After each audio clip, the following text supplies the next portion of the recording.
All right. I'm Joe Turner, and this is the City Manager Unfiltered podcast, a podcast for city managers and other public sector executives.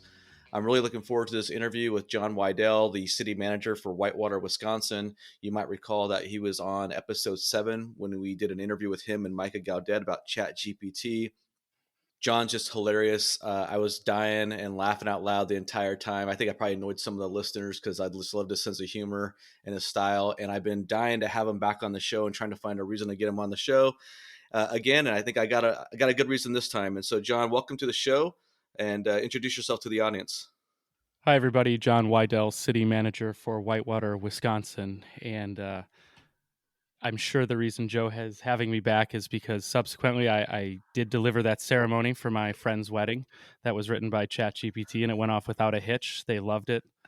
Life is good. And since then, I do have a newborn daughter. My wife and I gave birth to, well, she gave birth. I was there to Charlotte Aurelia Weidl. So it's all been a blur, but needless to say, it's great to be back, and you're doing good work, Joe. And I'm glad that what we're about to talk about resonated with you, and I think will resonate with the audience. Hey, bud, real quick, is that a Guns N' Roses blanket behind you? Yes, it is from their Appetite for I Destruction love it. album. I've had that blanket for a very long time. There is an LP. If I could get up from where I'm at with all the mics and stuff, I can't. But I have a pressed LP of that album as well. Are you a November Rain fan, or are you a hater? I love it. So without doing a deep dive into Guns N' Roses, which I could absolutely do, I am a Use Your Illusion 1 would be my, if I could choose probably one album, it would be that one. So November Rain's a great one. There's several others on the tracks. Ironically, one of my favorite Guns N' Roses songs is Estranged, which is on their second Use Your Illusion album, and it's like 9 minutes long. Yeah, So very radio friendly, right? With those 8-9 minute ballads. So awesome, and congratulations on the birth of your child. That's a pretty amazing experience. You're just beginning. I'm at the end of that journey. I'm an empty nester now, and but man, I really enjoyed our interview, John. I just thought you were hilarious. You're a good guy. We've chatted obviously quite a bit since then, and what really brought us together today for this interview is that you recently applied for a new position and you were a finalist, and you subsequently withdrew from consideration from that. And I've seen this happen from time to time before in the public sector, where city managers, they will apply for a position and then they will withdraw after being declared a finalist once they get some sort of feedback either from their governing body or their community or both. And so I thought that was a pretty interesting dynamic. And since I've been looking for a reason to get you back on, I figured this would be a great topic to discuss. yeah, good. Happy to do so. Yeah, the position was in Salem Lakes, Wisconsin. It has subsequently been filled, and congratulations to that person. But it was an interesting experience for me, and I think the thinking about changing jobs and entering the job market is something invariably that every city manager or village administrator will do, and there's a lot of reasons for doing so. So I think just being honest about it and talking through challenges and struggles is important. Well, and I think it's very important for city managers when they're in a position to apply at some point to kind of get a sense of where they do stand in the marketplace. We're going to talk about that. The market, as you know, and since you were looking and you've been following my content, and I think anyone who's been following my content knows the market's changed quite a bit in the last couple of years. And so if you've been in a position you're looking to jump to another opportunity, it's definitely important to get a good sense of where you stand, how competitive you are. But before we get into all that, John, why don't you give us a brief overview of Whitewater? Tell us about the community and the council dynamic. Yeah, we'll just go from there. Sure. Yeah, Whitewater is it's a fantastic community in southeastern Wisconsin. It's about 45 minutes from Madison, about 45 minutes from Milwaukee. It's a council manager form of government, which means that the manager is both the CEO and the CAO. The council has a council president that it elects from amongst its own body every year. And that person's role is to run meetings and makes council and committee and board appointments in conjunction with the manager. So it's a really great job. It's a community that is poised for growth. It's a very dynamic community. It has the university there, so that has about 1,800 employees. and I would describe it as very purple. It is very much the definition of Wisconsin. There is a healthy mix of Democrats, Republicans, conservatives, liberals, independents. That's one of the things I love about it. The community is not afraid to mix it up. So Well, I'm sure that makes it pretty challenging at times as well, though, John. And I do recall from our previous interview that you also had a large influx of the immigrant community, and that we were talking about using Chat GPT for translation services with your police chief and so forth and so on, which also adds another layer of complexity to your situation. yeah, and we're still doing that, and it still works very well. About 30% of our student population is MLL multi-language learner, and about 19% of the student population is special needs, both which are well above state average. So there's a lot of interesting dynamics at play that make it challenging, but also, quite honestly, make the job extremely worthwhile and brings a lot of job satisfaction. So, when we first met on the last podcast, we talked about how I'm a no nonsense guy, Micah's a no nonsense guy, and you're a no nonsense guy. And, you've been facing some pretty interesting situations with your current council and the dynamic there. But before we get into that, can we talk about what you've done over the last year plus? Because you've only been in this role with Whitewater now, I think, for probably about a year and 4 or 5 months or something like that. And you've been crushing it. And I don't want you to be modest, so I want you to kind of lay out. Now, seriously, this is not the time to be modest, right? I want you to elaborate for the audience, like what's been going on there. You stood up a new combined EMS fire department, I believe, some other stuff. I mean, you've been killing it. So tell us about it. Yeah, we've done a lot of great things. And as I was actually driving to the grocery store this morning, and I was thinking about how I'm going to present this, and I immediately my first thought was, wow, I've been an administrator or a manager for 12 years now, and I just had my 41st birthday. So at some point, I literally thought to myself, I guess you pretty much have to start referring to yourself as an expert on some things, which is, it can be tough to do.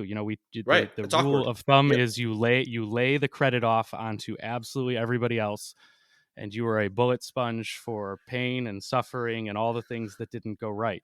That's right. That's Anyway, it. That's in the in job description, right? It's written it is, down. yeah, it's called other duties as assigned.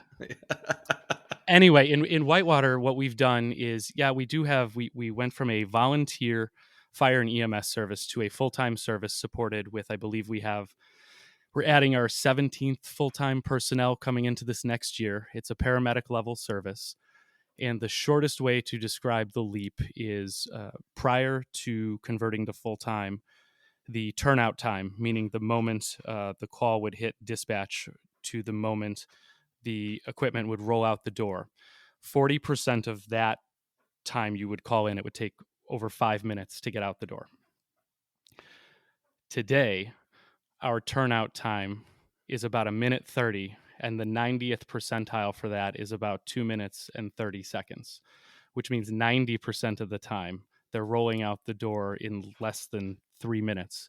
And our on site time for calls in Whitewater within the city is under that 5 minute mark. That's amazing. So it's I mean, it's that's been amazing. an absolute dramatic reversal, and we're not done. We're making a bunk room improvement that's going to move the bunk rooms where they are now is effectively a three-quarters of a city block in hallways in our basement to get to the bay. It's about 50 seconds of travel time. So over the course of this year, we're moving the bunk rooms right next to the apparatus bay, which should, for most calls at night or when people are in the bunk rooms, it will shave up to 50 seconds off of those calls, which should also help.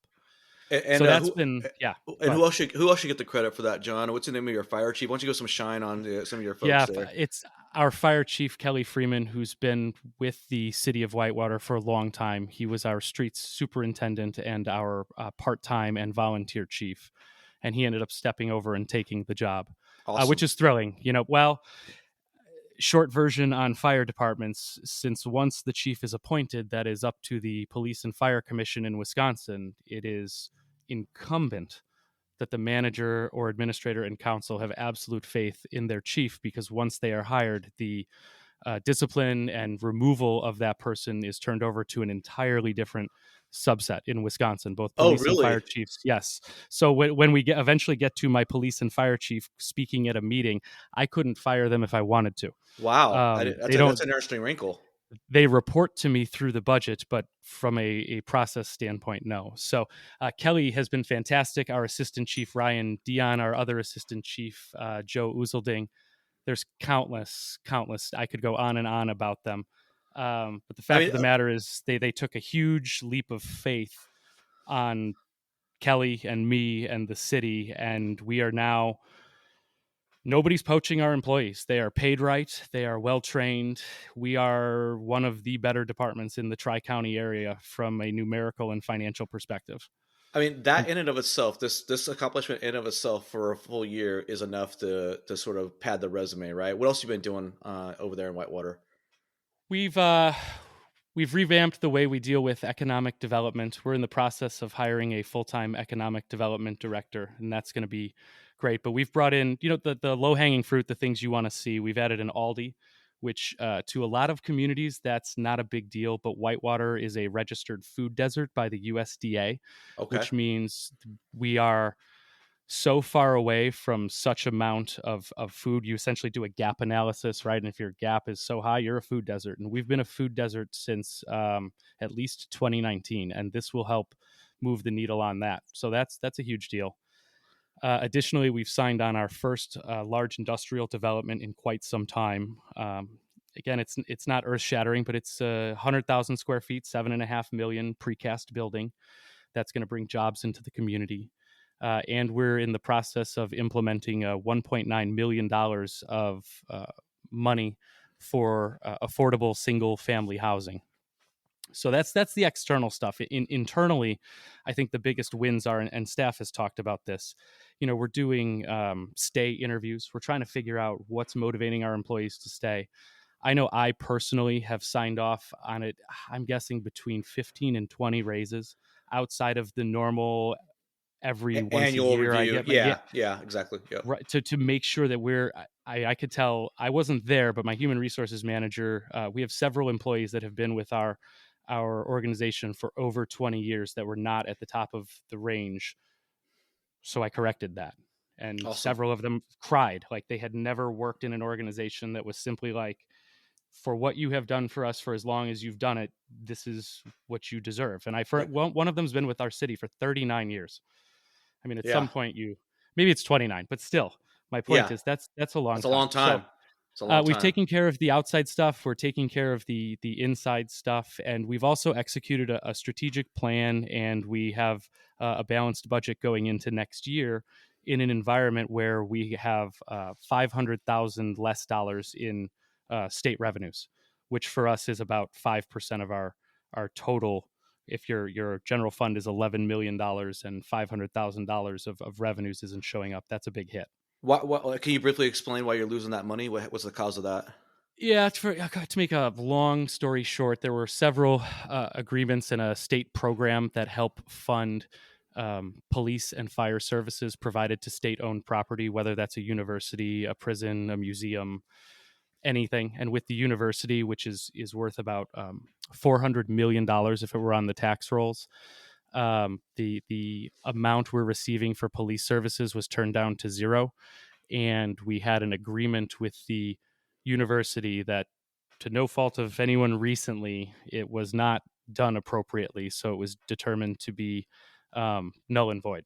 Gotcha. So, Gotcha. so a reimbursement from the university we were counting on, and then some revenue from the state. The revenue from the state will return over time, but right now it's a $500,000 hit. So we weathered all that with no layoffs or major changes to operations. All of our capital and equipment, everything's going forward as normal. And you're still being modest there, John, because I knew in doing some research for this interview, and we're going to get into some of the reasons why this happened. You had some staff that were going to bat for you publicly and talking about what a great leader you are and how much they enjoy working for you as a manager. Do you feel comfortable expounding on that a little bit, or Yeah, I don't know. For as brash as I can be, it's tough, might right? But hey, might seem this is weird that important. I'm struggling to talk about myself. Yeah, so the council, which is within their purview, they've been going through and revamping the budget goals and have been looking at the tools used to evaluate the city manager. And all of that's good. That's normal. That's dust up stuff. Those things have to happen. Through the course of that, my police chief and my fire chief and one of my direct reports in economic development and the city clerk and the human resources manager all decided. Well, I understand.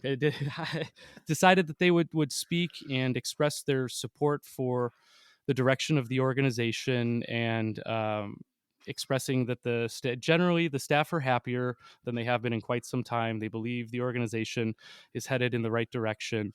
They're pleased with my not only my leadership in general, but my style, which is can be tough to swallow because I'm direct. Um, and generally, they trust me that even when I'm telling them things they don't want to hear, that it's in the best interests of the organization. So Right. I it's kind of what you want to hear. And if that was my report card or on my tombstone or my work tombstone, that wouldn't be so bad.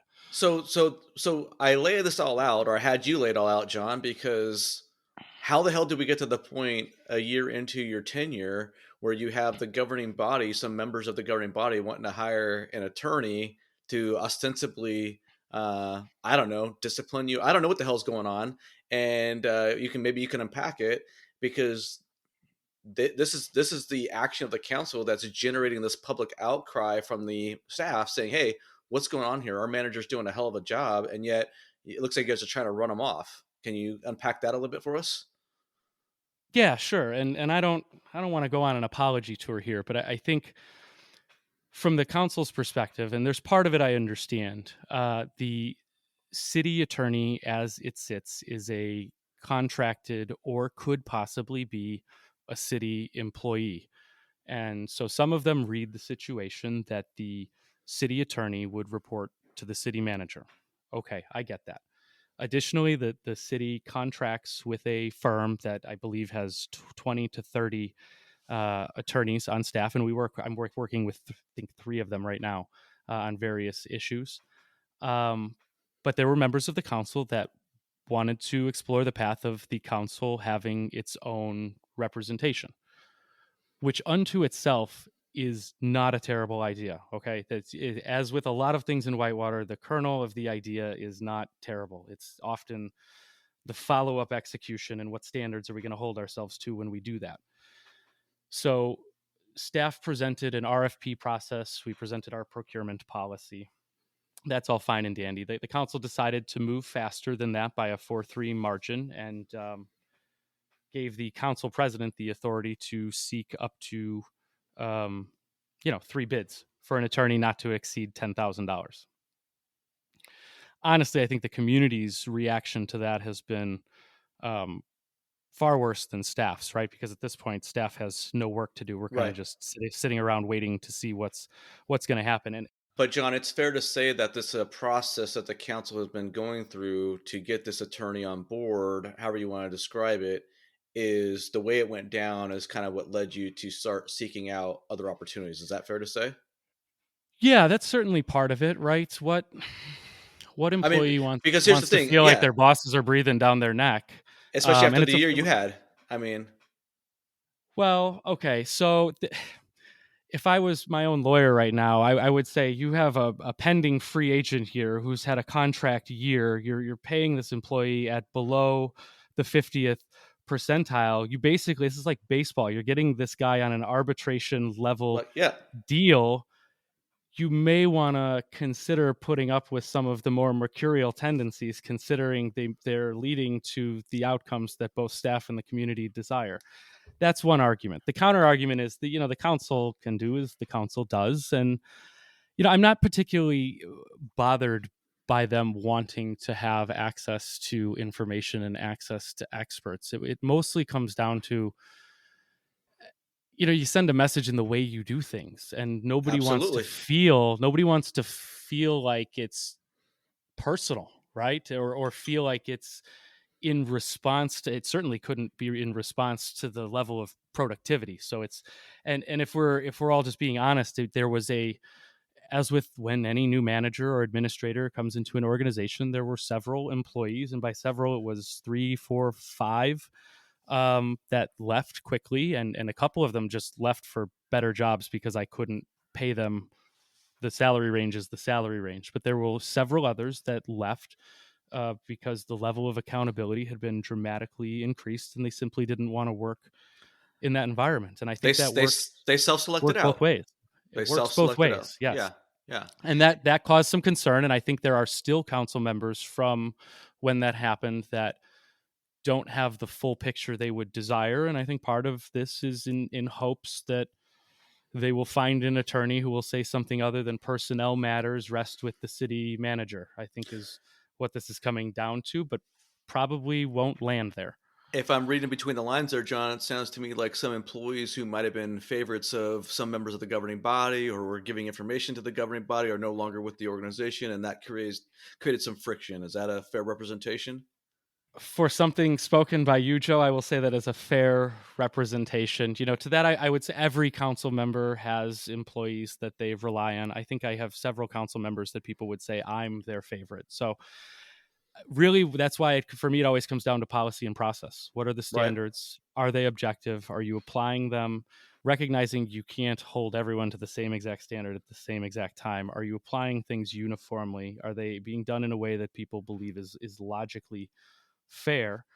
Um, and to staff and people in the community who don't like that, I would say that's arguing against several centuries of best practice, Yeah, I guess. it's. I think it's a little bit of a shock to the system when a new manager comes into the organization, and that new manager is somebody who is their own person, and they're not afraid to stand up for what they believe in and best practices, and they don't kowtow to either past practices by the governing body or allow past practices by staff to continue on.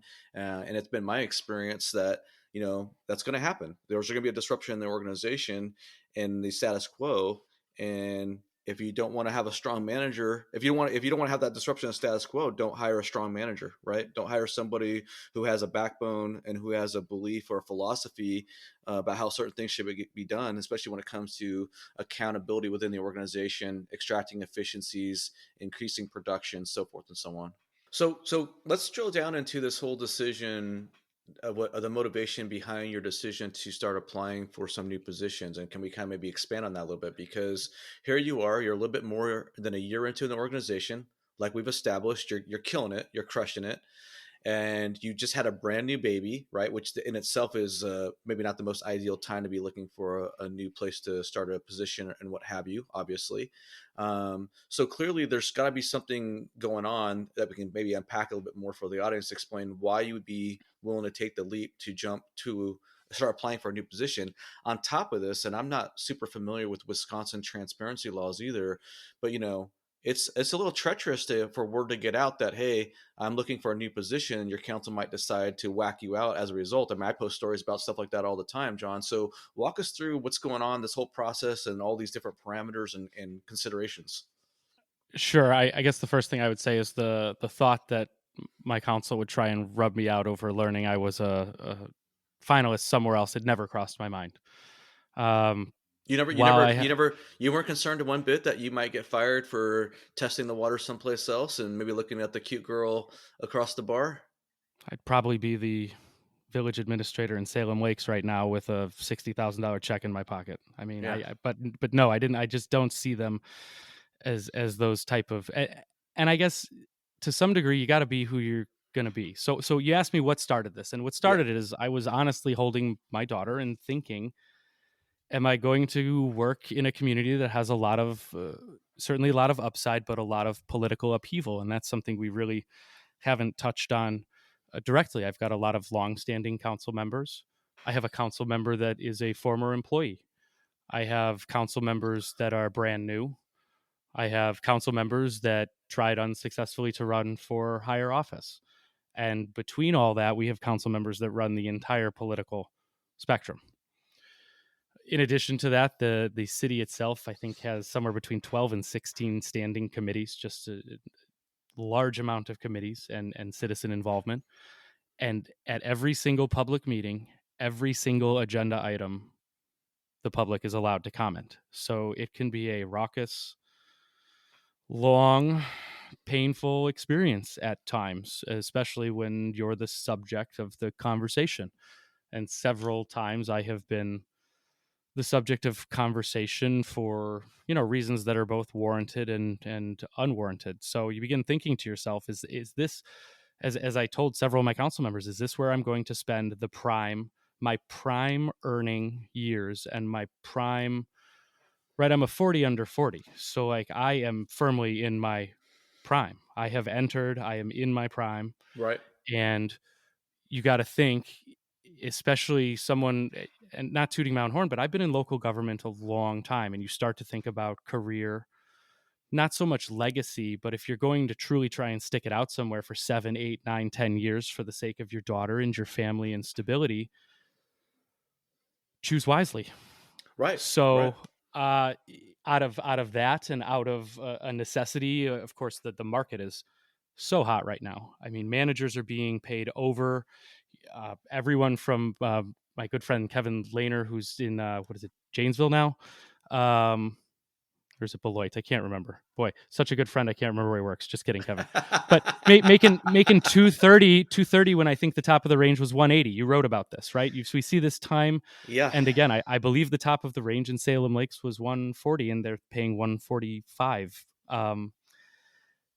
So you have to know these things, and then finally for me, it becomes about, well, if I'm going to look, I should probably look now, or start now, because you're not going to get offered the first thing you apply for. A job search could take 12 to 18 months, which means I'll have Especially if been you're in being well, especially if you're being selective, right? If you're not just trying to jump the first train out of town, if you're correct. trying to And get, yeah. one of my biggest constraints is I do not plan on moving. I have been a administrator in Walworth County since McGuanago, which was a part of Walworth County. I'm still in Walworth County. Salem Lakes was in Walworth County. It's like being an alpha wolf, right? We take up a geographic mass as a manager or administrator or school district manager or administrator or chief of surgery at a hospital. You take up, not only do you take up a salary, but you take up geographic space in a way that being a teacher might not, or and notice my wife's fourth grade teacher, she's amazing, but in a way that there's simply more of those on the org chart than others. So it Right. takes time. And to go somewhere, you're waiting for someone to leave, or something is turning up for the first time, or someone's rage quitting, in which case you might be walking into a situation that is not nearly as good as the one you might have. To be perfectly honest, I'm trapped in a 15-year 1.99% interest rate, and couldn't sell my house and turn the profits, even though they are mighty, into something that the same size at today's interest rates. It's just Right, right, right. It's interesting you bring that up because you and I have completely different career arcs and paths. You were talking about being a 40 under 40. I didn't pivot into this side of the business until after the age of 40. And so I made a massive career change. And so you and I have completely different perspectives, not that one's right or the wrong, but whereas you have this commitment, geographically speaking, to a specific area, I am much more of a freelancer or a hired gun because I'm trying to climb the ladder much more quickly as a result of starting so late. So we operate under different constraints. But the big point you made is that the market has changed dramatically, and obviously there's some dynamics out there that make it such that, well, let me say this. John, I'm a big believer that if I'm going to give an organization 100%, or if I'm going to work my ass off and deliver exceptional results, then I expect the organization to reciprocate and show some sort of similar commitment. And doesn't necessarily mean in time; it could mean in financial rewards and benefits and incentives and so forth and so on. And I think a lot of our brethren and our sisters in this profession, we have too much of a we're public servants, and I feel sometimes we're more like public doormats. And I think that more of us need to be aggressive in asserting our worth and demanding that we get treated with the respect that we deserve. And to kind of go back to your analogy used earlier, your metaphor in this interview, if you are a local government official, you're an elected official listening to this podcast right now, and you think you have a really good city manager, it's incumbent upon you to maybe actually go out, maybe not during the annual review, maybe outside the normal chain of a sequence of events, and maybe throw some incentives that managers way to show them that they're appreciated and keep them from even wanting to look, because I can almost assure any city official listening to this podcast right now that if you want to replace your existing city manager, you're more likely going to be paying more than what that person's making right now, and you're going to have to go through all the organizational upheaval to do it. But anyway, it's a little bit of a Oh yeah, sidebar there. Yeah, under we so a fire chief search in the area cost I think $30,000. So I don't think anyone in the city, and certainly I know members of my own council are aware that in order to replace it, it doesn't matter if it's me, whoever is sitting in my chair right now, it is going to cost them more than the 119,500 that they're paying, because the top of the range is 140, and on top of that they're looking at 30 to 35 for a consultant to do the job search, and you're looking at what, 3 to 6 months plus onboarding, absolutely. a dead year right now when Whitewater is absolutely, as you said, crushing it. So, but Yeah, that's going back to why, why did you apply? It was yeah, all yeah. of that, and then testing the market. But then, and at some point, if you are unable to hold certain parts of the organization accountable, it's probably fair that you begin to explore your options. Layered into that is the new father thing, which I will is that, and I there were some expectations on my time. My daughter was born premature, and I had taken some very clear time for myself. And while not federally protected because I hadn't been there a year, there were some impositions on that. I chose to write to the council and ask them to fix that, and at the same time begin exploring my options. Sorry to be long winded. I get like that. You'll have to cut Well, me off. yeah, I just want to, John. I just want to drill down and get into like the heart of it. I mean, the reality is you were sent an email at around 7 o'clock in the morning asking you to be at a meeting, right? 2 hours later, and you're like, "Hey, I'm holding my baby right now. What do you want me to do?" At least in your head, that's what you're thinking. But what did you And I do? and I agreed to the meeting, and I showed up to the meeting. Um, and it was my intent to express, totally not in a professional way, ready to express my frustrations. And I've got a wonderful chief of staff who does a great job of making sure I'm prepped, tees me up, ready to go. She placed into my hands 3 emails that she had sent out over the last, I believe, 6 weeks or so, trying to pre-schedule these, so nothing would come up like this. Because as we surmised when we walked into the meeting, the council person, they acted like it was a normal routine once a month check-in meeting that I have with several of my council members, on 2 hours notice. Right. So I presented the emails and I stated that I didn't believe that to be the case, and we had the meeting. And then afterward I wrote as I call them, my Comey memos, right? If you remember Director James Comey, who wrote his contemporaneous email about his meeting Mhm. with the then president, I learned a valuable lesson from that man, and that is to document those situations. So I did. I asked my chief of staff to document her recollections of things leading up to it, and I sent it to the Common Council and asked them to do something about it. Because, well, actually, it went to Human Resources first. Human Resources, not being able to handle an issue among the governing body, then brought it to the Common Council. Well, to be a little bit more blunt, to put a little finer point on it, you made it very clear that you were not happy with how you were being treated during this process of trying to take care for your new baby, and that you thought some major boundaries had been overstepped by certain members of the governing body. Is that correct? I did, and notwithstanding your Christmas card exchanges with the ICMA, I did put them on notice that I would like them to look into a waiver of my 2 year commitment. And I got that straight from the recruiter. Once I had made semifinalist I applied for 2 jobs, essentially 2 jobs within the driving radius. I said, you know what, time to test my worth, time to see if I'm competitive, time to see what's out there. And the recruiter actually said, "Hey, great to meet you. You had the semifinalist interview. I suggest you contact ICMA." So, yes, to put a finer point on it, I was clear and direct, and I took actionable steps to ensure that ultimately, if it came to that decision, I would be in a position to do so. So you go through this recruitment, and you get declared a finalist, right? And it gets out to the public. Obviously, if I read the article, I know it's going to get to your community. You have a pretty active community as far as the citizen engagement. So word gets out that you are a finalist in a nearby community, and what is the response and what happens? Walk us through that process. Yeah, so I got the email that I would be a finalist and requesting the in person interview. And we've all done some version of the round robin tour, department heads, elected officials. Sometimes there's a writing assessment. So upon getting that, we have a few bona fide sources of information. We've got a weekly print paper. We've got an online. I wouldn't call it daily, but updates multiple times per week.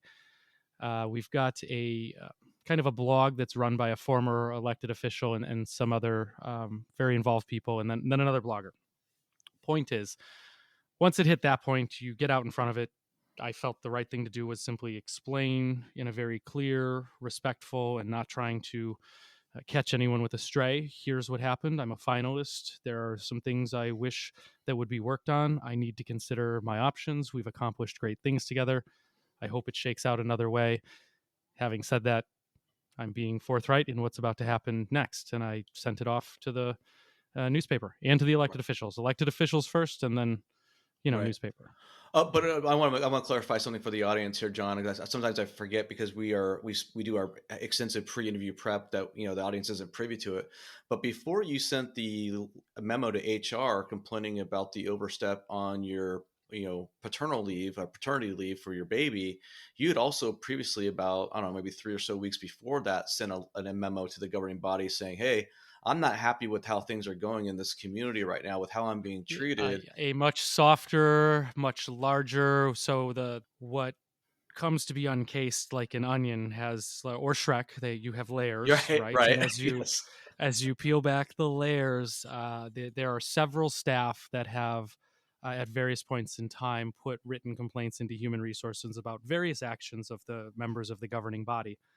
And that stems from, I've had to be very clear with my staff. There's literally nothing I can do as manager. I can hire, I can fire, I can manage the budget, I can handle everything day to day. I can go to bat for you guys, I can lay on the barbed wire fence, I can interface with the public. But what I cannot do is force the elected officials to account for their own behavior.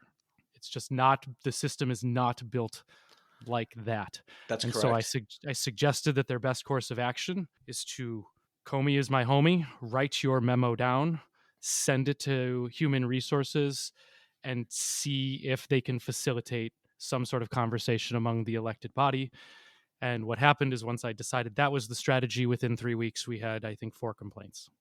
And That's but and but I it normally I was handling that and getting in the way and managing the expectations and egos and ensuring that the council was not taking any of the guff for their behaviors directly. And at some point, lacking them paying attention to that, I chose a more direct and public approach. Well, what was first handled through HR and then subsequent to their communications with the public is now a right. public acknowledgement of what's going on. But in that first letter that you said, I wanted to make the point is that you put the governing body on notice that you were going to start looking for opportunities. You were very overt about that. So I don't want people to think that you were not, that the governing body didn't read about it in the paper that you're a finalist Agreed. I, somewhere. I cited Yeah. some. If you, to go into the letter, which isn't memorized, but I'm pretty good. There's a point where I mentioned my job was threatened by a council member, and they didn't threaten me directly. They were texting another person and had inadvertently texted me, letting this person know that they were very happy with themselves for threatening my job.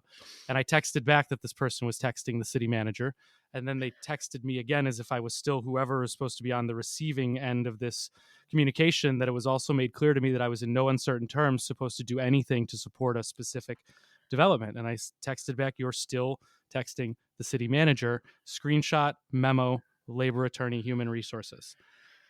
It's fair to have your opinions, but I think it's also fair that that gets done within the public process that requires accountability and meeting notices, and not having those conversations one on one with whomever that person was having that conversation with via text. What I love about your situation and you, John, is that you have backbone. You have It's $65,000. I could buy almost a grand. What is that? A Wagoneer? Whatever's going on there. Those big long Jeeps. 65,000 referring to your severance payout, right? I agree. Yeah. Well, my point is, at some point, if everyone who threatened my job was going to gain traction with me and cause me to change behavior, I would be in the wrong position at this point in time. I think is where you're headed with some of Well, that but in a more something. direct way. Yeah, well, something, John, that I talk about often with people is the decisions we have to make are pretty easy. It's dealing with the consequences that make it really difficult, right? Because we have the fallout of taking care of our families, providing for our families, moving our families, relocating, selling a house, all that stuff. So it's not really we all generally speaking know what decisions got to be or what our actions should be. It's just dealing with the consequences. And the governing bodies have a lot of leverage over us. And that's why it's always important that we have solid contracts in place. I have had the acronym BEAR written on the wall next to my desk, and I point at it from all directions of City Hall because I know where it is. And it's behavior, and then what is the effect, right? What is the alternative behavior?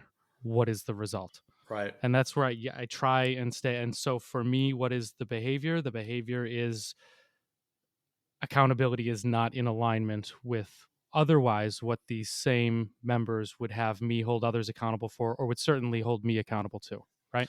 Yeah. What is the effect? It's demoralizing to staff. As I mentioned in my memo, I had two super qualified people test the waters, but ultimately reject an internal promotion that came with hefty, and I came back with extra vacation, extra pay raises, all the flexibility I could.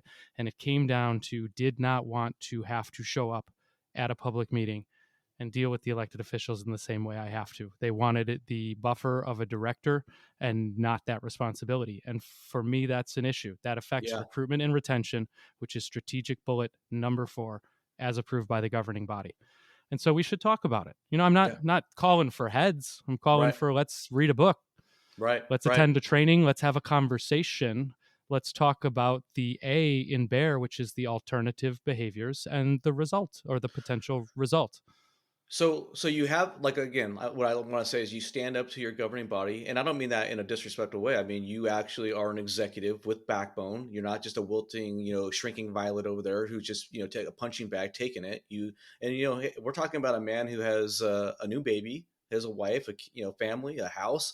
I mean, there's risk and consequences of doing what you do. So I I think got a that's mortgage great. with these That's interest rates. That's well, that's yeah, that's right. And so you stand up, and then ultimately you decided to actually before we get into that, because you made a point in the pre-interview that I want to give you an opportunity to expand on about set an example of modeling behavior and what have you. Do you want to expand Model on the that? way. It's a Yeah, chapter in the Leadership Challenge, which is an absolutely fantastic book that has been given to me. There are leadership courses on it. Our insurance carrier has a training that we can send our staff to. One of the big points is you model the way, right? You exhibit the behaviors you expect in others. You exhibit the behavior that you wish other people would use when they think about how they should treat others. And in short, what I'm asking my council to do is put the shoe on the other foot and consider what your work life would be like if someone wandered in and executed some of these behaviors, dropping in unannounced, not specifically not sending questions before a meeting and waiting until I have a department head at the dais to spring on them something that they've known about for weeks. It's these behaviors that are, um, well, I think I know what the end game is, but I think people can achieve the recognition and results and notoriety and acknowledgement in another way that's more positive. right, right. So, not to go on and try and get off point, but I think standing up for the behaviors that you believe should be exhibited, and most importantly, exhibiting those behaviors oneself or yourself is probably the most important thing.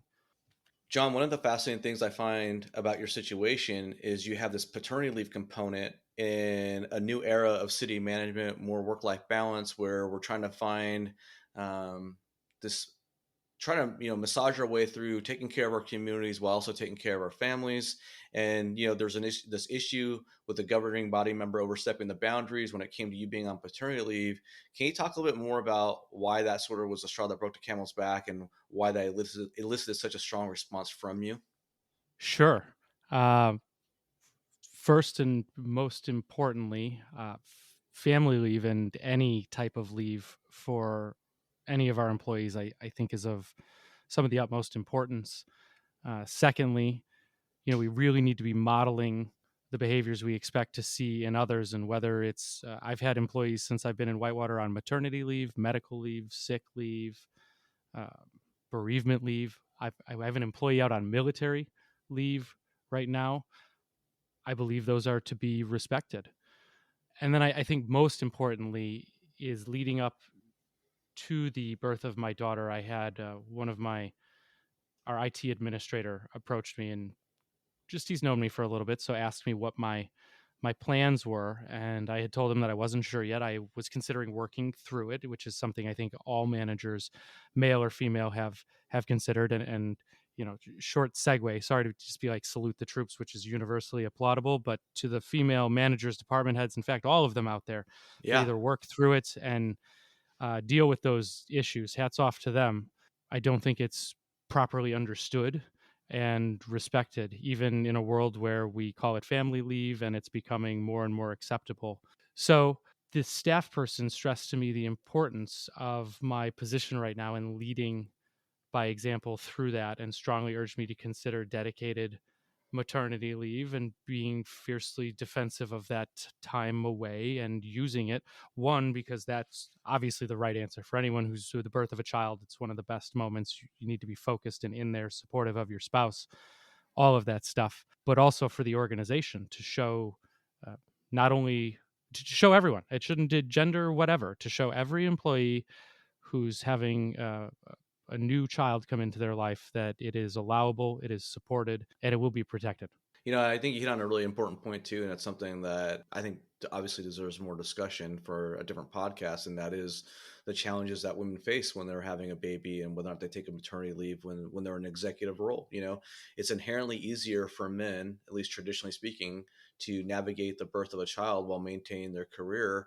And I think a lot of women have that, a very difficult decision to make when they're trying to advance their career or to just, continue on their path of being an executive, of how do you navigate those waters, because it can get kind of treacherous when you're out of sight, out of mind, so to speak, as a as an executive in an organization. Things can change quickly, and there's a lot of hazards to that. And I mean, I think that's an interesting topic for another podcast. But I thought that was an important thing to give you an opportunity to talk about, because I know you talked in our pre-interview screening about how you had that feedback about how important it is for you as the leader of the organization to model behavior so that other individuals in the organization feel like they can follow suit and not be subject to the same pressures that we might feel like we're under.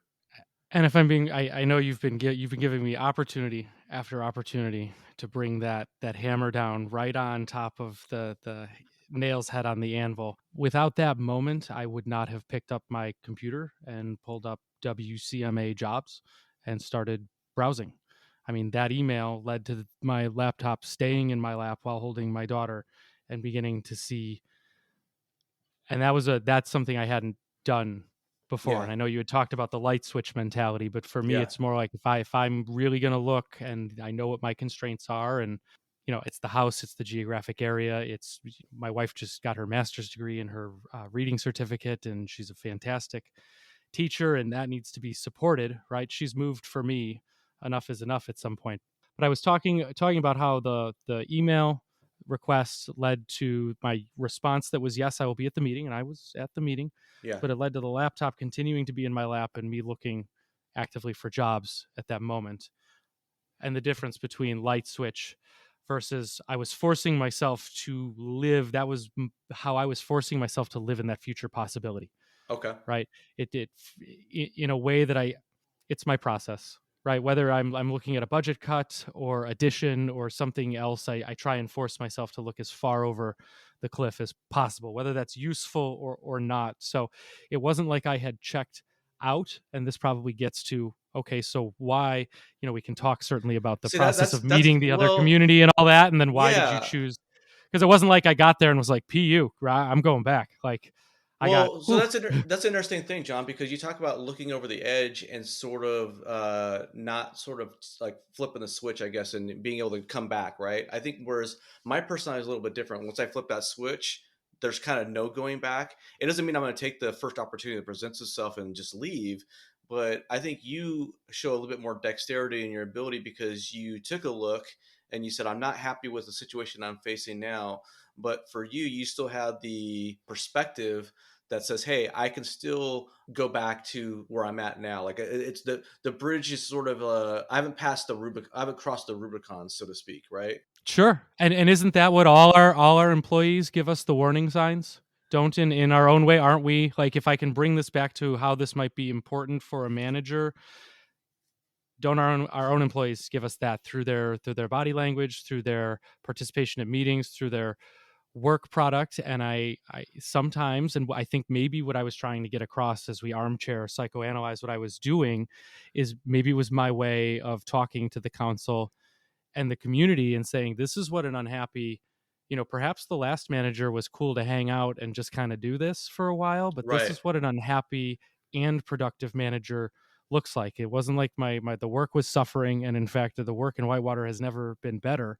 But what things contributing to the dissatisfaction of any employee in that situation are within the control of the elected officials? And again, what can we talk about and what can we do about that? And I think maybe ultimately I was looking for some of the things that they've illustrated, instead of Yeah. on August 15th voting specifically not to have a training policy for elected officials. That's a thing that like happened in real, like that.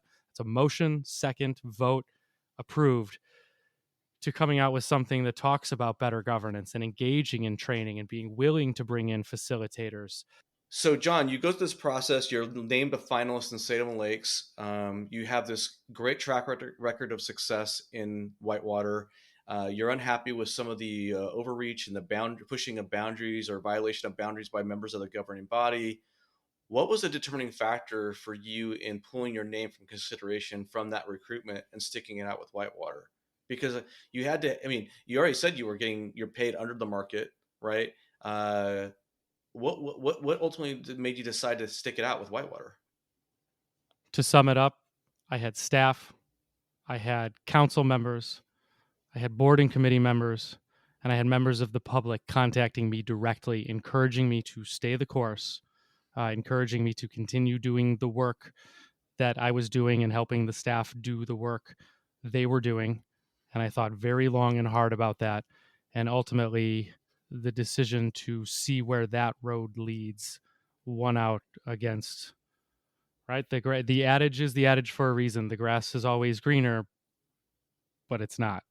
Right, right. So was there any commitments or assurances or guarantees given to you in order for you to pull out? Because that's the fascinating part of this whole discussion, in my opinion, because you reached a point where you were willing to consider leaving and you go through the application process and you're named a finalist, right? Sure. And at the end of the day, you kind of have to go on some sort of trust and hope that things are going to improve, If right? if Because this was the playground, I have to show you first. yeah, well, I mean, it's like if you show me yours, I show you mine, right? I mean, Right. it's like, did they show you something? I mean, what did they show you? Because you showed So them that you're willing to leave. again, a couple very specific things. The city attorney called me and expressed to me that a council member had contacted him, and to this will go on a side tangent, but I have some council members that are basically bringing in their own legal advice for when they do evaluations and things. Totally cool, whatever, don't care. Point is, I had a council member contact me and say, hey, basically we're not who you think we would be, not like one of the people that is firmly like happy with what you're doing, right? Every city manager understands they're eventually there's small little camps, whatever, who cares? Yes, yeah, we have our Point supporters, we is, have our critics, yeah, yeah. sure, one of the ones I would describe as a critic contacted me through the city attorney and very clearly stated that no matter where this was headed, they were intent on me being the city manager and I should not fear for my job. And I Okay, said, thank you for contacting me. Feel free to contact the council member back and let them know that the message is received. And I appreciate it. That's one instance. Another instance is we've had we've had two people at least suggest by writing letters to the editor that they would consider getting involved in local elections, which I take as it's just community engagement. Elections are not my bag. I don't run them. I don't right, sign people right. up. Um, and we've had But if our I'm understanding there, but John, you're saying that two individuals have suggested they're going to run for office in response to the way you're being treated by these other governing body members. Is that what I'm tracking? yeah, I don't want to speak for them or take their words. It's out there. I think I've sent you some of the articles, but basically suggesting that the council's demeanor and behavior over the last several months isn't indicative of what they'd like to see. And one of them is a former council member, and one of them I think works for the university. Okay, got you. Okay. So And then you have this. basically the gist is the shame. It's not shame. Same. We watch the meetings, we attend the meetings, we think we can do better, we think we could possibly be part of the solution. And that's nice to who wouldn't feel better about the community they work in, knowing that people are paying attention and willing to lend a hand and are ultimately committed towards making things better. Ultimately, at the end of the day, I wanted the opportunity to continue trying to figure this out with the council. And quite honestly, I don't know if we're there yet, but I think they've taken several steps indicating that they're willing to engage in that conversation. So along those lines, John, I believe you were the recipient of a recent letter or memo from the governing body signed by every member in response to your recent complaint to the Human Resources Department. Do you want to elaborate on that? In ink, and without having it in front of me, because as I alluded to, it's being framed, which means I literally don't have it in front of me. Um, it expressed an agreement with the importance of all types of leave. It expressed an understanding that I may pursue not only more family leave in the future, but other types of leave. It expressed an understanding and respect, furthermore, for the staff's ability and desire to take leave. And they specifically committed to engaging in thought exercises and engaging with resources that would bring ideas for better governance, for better council manager relations. Um, I've even specifically been asked to help coordinate an onboarding for all new elected officials, which is something we're working on, including today. My chief of staff and I are discussing having so you think you want to be an elected official, kind of around nominating paper season, you see those Right, pop up. right. Yep. Um, so it was thorough, it was thoughtful. Uh, Most importantly, the entire governing body agreed to it. And subsequently, they have shown that they're willing to take steps in open session to begin aligning their actions. And I know that sounded like a lot of neutral and caged language, but I was trying to use not only their language, but the things that are happening. We're talking a timeline in open session in an upcoming meeting, and human resources has been kind of tasked with laying that out. So we've had discussions. We're thinking, like, for example, I don't want to do a deep dive, but a 2-year cycle. Quarterly, we use one meeting a quarter to introduce a relevant training, and over the course of an elected official's time, and usually around May, you'd want to hit the important stuff, Robert's Rules of Order and meetings and things like that. Um, so, right, if an employee say, or someone, yeah, ask me to do concrete things, and I started doing concrete things, I would expect or hope for due consideration. I'll wrap it at that. But the point is, I think if someone's going to give an honest effort to show a desire to improve the relationship and most importantly, work to the betterment of the staff and the community, I can go all in on that strategy. That doesn't strike me as being out of line at all. Okay, that's a great point, and I love that fact. I mean, I love that, right? Because everyone deserves the opportunity to make corrections, to make improvements. I think we're all on that same page. The governing body as a collective, and it was signed. That letter was signed by every member, right? Collectively, they have agreed that they're going to make strides to improve on this relationship with that they have with you, right? Honor the processes, honor the protocols, so forth and so on. And this is a tough question, and I don't know if you're going to feel comfortable answering it, but I'm going to throw it out there anyway because this is City Manager Unfiltered. At the end of the day, John, you went out onto this ledge, you looked over the ledge, and you opted to stay at Whitewater, right? Ostensibly because they've shown or indicated they want to make this commitment to improve the relationship with their city manager. At what point do you, as a city manager, then say, you know what, this is not working, and I'm just going to go back out and look again for another Oh, gig? 2-year mark, right? That's the answer. The 2-year 2 year mark. mark, yeah. Yeah, all So if bets it are off after the 2-year mark. So right now, if things don't improve and you don't feel like they've approved to your satisfaction at your 2 year mark, then you're saying I'm out. I'm going to start looking essentially. All my ethical obligation to either obtain a waiver from that requirement or that requirement itself is then absolved. And I think that's fair. That's a year from today, Yeah. like basically. Okay. Out Well, of a year from curiosity, November 6th, basically. did you ever get any feedback from the ICMA on that request for the 2 year waiver or whatnot? Was there any conversation on that front? Not yet, but as I understand, they're busy.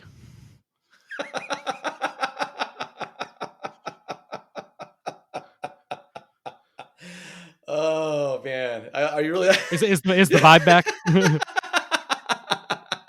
Joe John, oh man, yeah. I'm not gonna tee that one up. I'm not gonna even. I'm just gonna let that one go because I don't want to turn this into an ICMA session. But It's not a concern because I withdrew and we didn't get to that point. I made my correspondence. When I do hear back, I will follow up.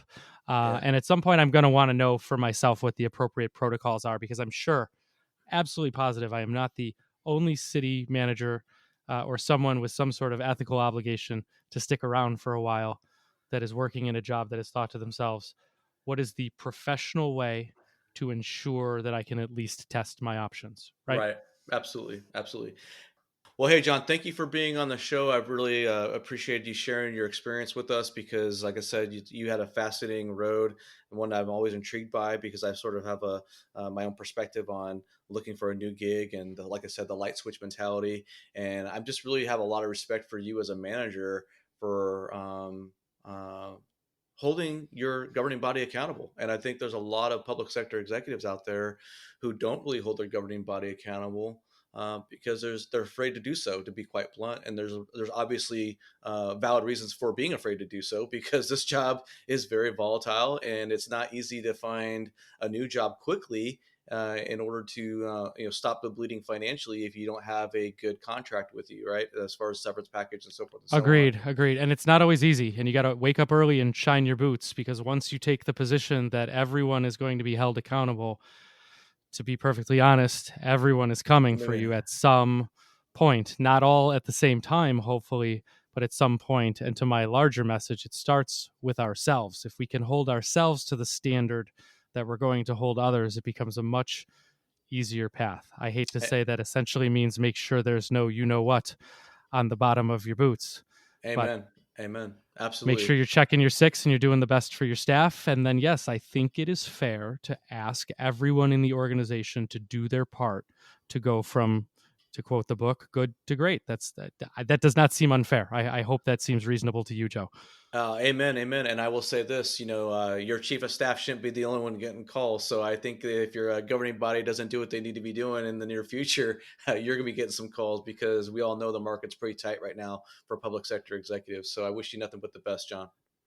Thank you very much for your time. And most importantly, thank you for a space for managers to talk. I think the most valuable thing, what I'm hoping people get from the experience is not necessarily the laughs or the nightmare stories or anything like that. It's by sharing with one another what's happening, by sharing what we're going through and talking about the resources and the things we're all trying to implement on behalf of ourselves and our teams and our governing bodies. We can all make those improvements. And I think that's what your reach is bringing, what that's what the LinkedIn page brings. I know I've said this before. That's what the podcast is bringing. And ultimately, I know you said you were going to put me in an uncomfortable spot. My chief of staff would say I would have been remiss if I don't say ultimately you have a responsibility too as well, Joe. And I hope that you take that voice you have very seriously. And I would hope that we all, while towing the line is fun, we have to be mindful of the power of that voice. And I know um, that you are, and I'm not gonna put you on blast as I would say, but at some point I think we all know that the people who have been doing wrong have done wrong, and now we need to talk about how to keep pumping everybody else up, if that makes sense. And you I don't hear have to you. use this if you don't want to, No, but I I think hear you. fair Hey, accountability is accountability, and hey, you have a much larger voice than I do, and you can do in a week more than I can hope to accomplish in the next several years with my comments and my shares and my participation. And I would hope you recognize, right, at some point, just uh, don't punch down, good sir, right? Punch I hear you, up and brother. and I help hear you. help other people reach the levels that you yourself have reached.